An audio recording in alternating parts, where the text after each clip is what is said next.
ഇത് സിനിമ പാത്തിരുന്നു. എനിക്ക് സിനിമ കണ്ടപ്പോൾ അഭിരാമി മേഡം പറഞ്ഞ എനിക്കും 2 കുട്ടികളാണ്, ഒരാൺകുട്ടിയും പെൺകുട്ടിയാണ്.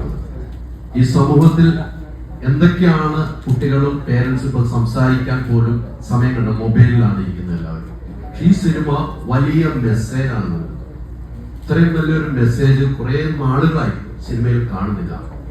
അത്തരം ഒരു മെസ്സേജ് ഉള്ള സിനിമയിൽ നിങ്ങൾ അച്ഛൻ അമ്മ മോൾ നിങ്ങൾ പറഞ്ഞു വെച്ചിരിക്കുന്ന മെസ്സേജുകൾ ഈ ലോകത്തുള്ള എല്ലാ പേരൻസിനും കാണേണ്ട ഒരു സിനിമയാണ് എന്ന് ആദ്യം തന്നെ ഞാൻ പറയുന്നു സാർ. അതാണ് ഈ സിനിമ ഏറ്റവും വലുത് ഹിറ്റായിക്കൊണ്ടിരിക്കുന്നത്. സാർ, ഒരു ചോദ്യം എൻ്റെ ഉള്ളത്, ഈ സബ്ജക്ട് കേട്ട് കഴിഞ്ഞപ്പോൾ സാർ ഒത്തിരി സിനിമകൾ ഈ സബ്ജക്ട് കേട്ട് കഴിഞ്ഞപ്പോൾ സാറിനും മകളുണ്ട് അല്ലെ, സാറിനും വൈഫുണ്ട്, എല്ലാവരും ഉണ്ട്. ഈ സബ്ജക്ട് കേട്ടപ്പോൾ സാറിന് ആദ്യം തോന്നിയ ഒരു സംഭവമാണ് മനസ്സിൽ എനിക്കൊരു കൊടുത്തേക്ക് ആദ്യം തോന്നിയത് എന്തായിരുന്നു sir? It's a very nice question what you asked.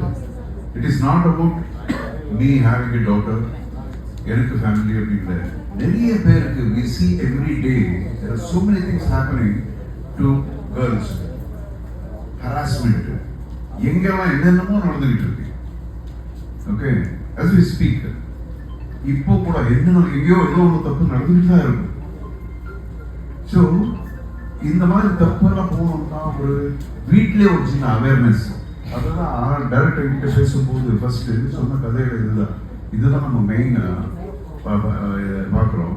So எல்லாரும் வந்து physically fit and mentally fit. If you physically fit mentally fit ஆயிடுவீங்க நீங்கள்.